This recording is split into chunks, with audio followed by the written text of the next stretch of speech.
El siguiente caso que me quiero referir es un caso que está tendencia desde el fin de semana pasado y que tendencia en las redes sociales y que explotó en todos sus detalles con un reportaje que hizo la periodista Nuria Piera en su programa de investigación que transmite los sábados.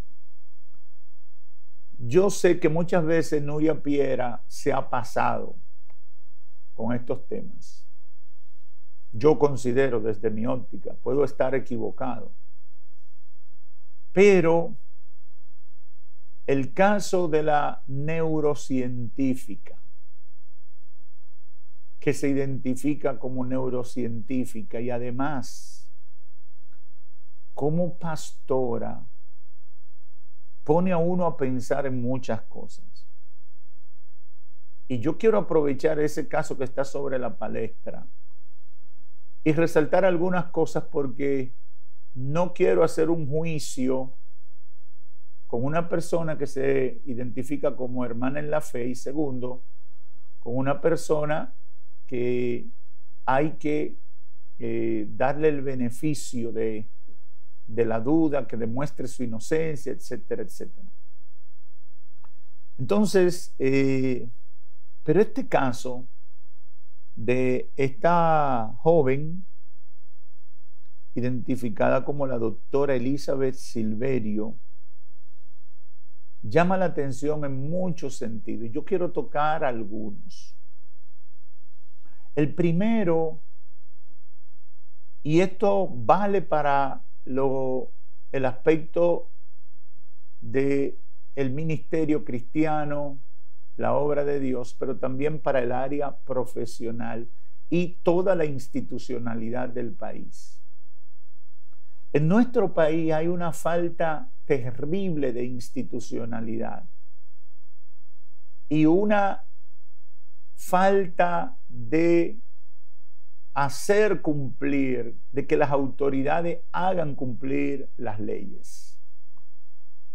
Tristemente vivimos en un país donde la gente hace lo que le da la gana, en una gran medida.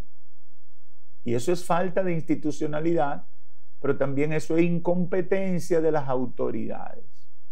Y esto no tiene que ver con política, esto no tiene que ver con eso, porque es un problema que arrastramos por décadas. Es decir, ¿cómo es posible que una persona pueda establecer un centro educativo, un centro de atención médico y una iglesia sin cumplir con los requerimientos legales o el orden legal, por ejemplo, que establece el país y las normas que establece el país? Y el caso es ilustrativo, es bueno para ilustrar, porque a veces la gente dice, ¿cómo es eso que hay pastores y esto y que fulano era pastor y hizo esto y aquello? Óigame, aquí hay una situación de tanta libertad o libertinaje que se pone en centro médico, se pone en escuela, se pone en negocios, se pone de todo sin cumplir con lo que exigen las leyes que están llamadas a regular eso. ¿Por qué? Porque quienes están llamados a hacer su trabajo no lo hacen. No lo hacen. Es más, es tan terrible la situación que los que quieren hacer las cosas bien se le pone tan difícil que no pueden lograr muchas cosas que están establecidas en la ley porque la burocracia en los estamentos del gobierno, en el Estado dominicano, en todas sus dependencias nacionales y municipales y locales, se ponen difícil. Es decir, esta señora instaló eso y a la luz del reportaje de Nuria Piera, esa señora no estaba calificada para poner ninguna de esas cosas. Nuria no tocó el tema de la iglesia en detalle, pero ahí salió a relucir que también es pastora, es decir, neurocientífica, dueña de un centro de orientación, etcétera, pastora y una cantidad de cosas, que ahora todo está en dudas. Ahora bien, está la documentación a la luz de lo que yo vi el reportaje. Yo quise verlo porque es un tema de interés de nosotros como sector. Y le he dado seguimiento a toda la información que ha estado saliendo. Inclusive hay un amigo pastor que por las informaciones que salieron, estoy llamándolo porque quizá él conoce el caso más de cerca, pero no lo he podido localizar. Pero lo cierto es que queda revelado ese problema. ¿Y qué nos dice eso? Porque cuando usted ve el listado de gente que Nuria ha descubierto que sus diplomas que ejercen, pero yo vi en días pasados un médico en un hospital público que tenía añales y era con un título falsificado, con el sequatur falsificado. Entonces, ¿qué es lo que pasa en nuestras instituciones? Si hay personas de esas que están trabajando en lugares donde hay unos requerimientos específicos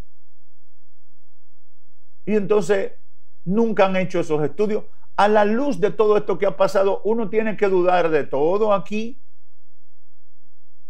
Usted no puede ir a un médico ahora porque tengo una clínica, porque ahora mismo uno no sabe si hay garantía de que eso, ni porque esté en un hospital, porque ahora mismo no hay garantía, por lo que ha estado descubriendo esta investigadora y las cosas que han salido a la luz. Ahora mismo uno está que uno duda de todo el que hace algo, porque hay problemas, porque quienes están llamados a supervisar que se cumpla con la ley nunca lo hacen.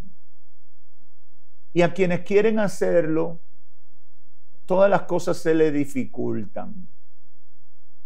Y voy a poner un ejemplo que nos ha pasado a nosotros.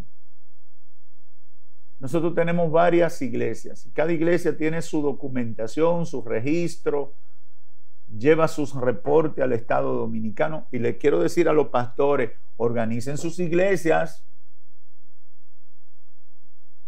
organicen las iglesias, registren todo en el orden correcto, aunque cueste y aunque sea difícil, porque yo sé que hay proyectos de iglesia muy buenos, pero legalmente desorganizados.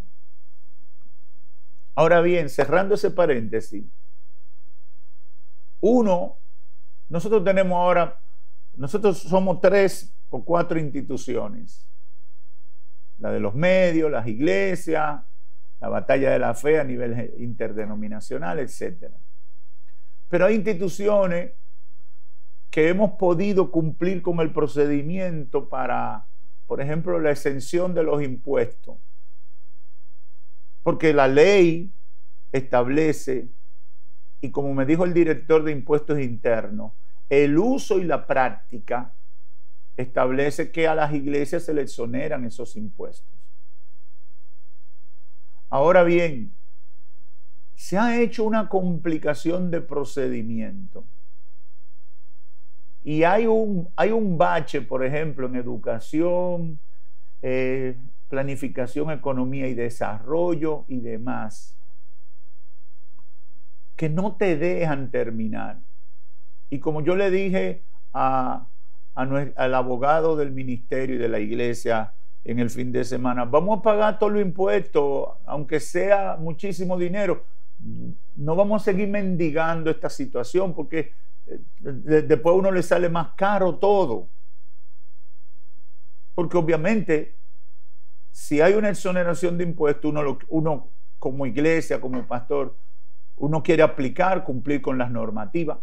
Nosotros somos iglesias que estamos normados, que estamos registrados, que estamos todo. Pero ¿cuánta brega nos da lograr las cosas? Sin embargo, aparece gente que no tiene papeles, que no registra nada, que no tiene trayectoria y de repente usted ve funcionando. Y uno se queda turbado. Cuando el actual presidente estaba en campaña en el 2019, nos visitó en una de nuestras oficinas y nos preguntó, ¿qué ustedes nos sugieren para ayudar a la iglesia cristiana en la República Dominicana? Y yo me atreví a decirle que nos faciliten el tema legal y los impuestos y todos esos temas que tenemos. Y él se comprometió a ayudarnos con eso. Yo voy a tratar de recordárselo la próxima vez que tenga oportunidad. Y si hay alguien cerca, que se lo recuerde. Porque eso es importante. Ahora bien, esa falta de institucionalidad también la estamos teniendo las organizaciones cristianas en el sentido de todas esas organizaciones que agrupan, sean los concilios, sean las confraternidades de pastores, sean las confederaciones o federaciones de pastores, sean las instituciones como CODUE, CONEDO, Mesa del Diálogo, CONACOPE y demás, porque ese tema de la unidad de nosotros es un problema. ¿Cuál es el tema? Que muchas iglesias y ministerios que aparecen de la nada son aceptados a veces en nuestros grupos y no hemos verificado ni el testimonio ni la legalidad de las actividades que hacen. Porque se supone que una iglesia puede pasar por un proceso de desarrollo. Primero es un punto de predicación, luego un campo blanco, luego una iglesia institucionalizada, etcétera, y pertenece a una organización legalmente constituida. Así debe ser el procedimiento. Pero uno se da cuenta que a veces nuestras agrupaciones, las instituciones que nos representan, al igual que el Estado, tampoco están tomando cuidado. Porque algunas de las instituciones ya debieron pronunciarse sobre la situación o deben estar investigando a quién está vinculada esa hermana. Y en cada caso que ha pasado, hemos visto la misma situación. Porque si esa hermana es inocente y está siendo víctima de un atropello, hay que defenderla. Pero si esa hermana hizo lo mal hecho, entonces esa hermana hay que amonestarla y quitar todo respaldo que pudiera tener por su inconducta. Finalmente, debo decir sobre este caso, o sobre este tipo de casos, yo estoy preocupado con tantas pastoras metidas en lío. ¿Qué es lo que está pasando? Porque entonces hay un problema de género ahora. Pues yo creo que tenemos que revisar un poco y hacer un mea culpa. Todos estos escándalos están convirtiendo el título de pastor en una afrenta.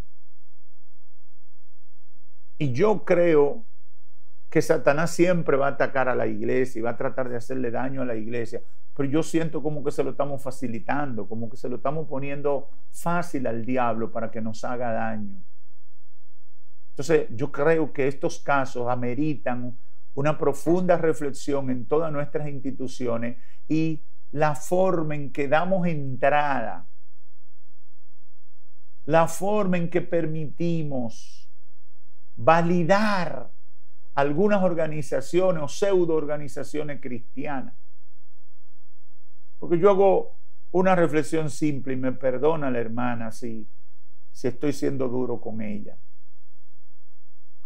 Si para las cosas que exige el Estado esa hermana no ha cumplido con nada, yo pienso que para las cosas que tienen que ver con la iglesia es peor. Y de verdad la hermana tiene una iglesia. Yo le mandé a Jenser un corte de Twitter donde ella aparece y escuché varios trocitos de predicación y ministración y también el anuncio de una escuela de ministerio. Entonces, a mí me preocupa lo que está pasando. Y yo creo que la hermana es inocente hasta que se termine de demostrar su responsabilidad en todo, pero hay muchos indicios de que hay problemas. Hay muchos indicios de mentira, de falsedad, de engaño. Y yo creo que este tipo de cosas deben llevarnos porque Satanás aprovecha todo esto para matarle la fe a la gente y para embarrar el buen nombre del Evangelio, para afectar la credibilidad de la iglesia de Jesucristo. Lo dejo ahí de ese tamaño, hacemos una pausa y venimos en breve.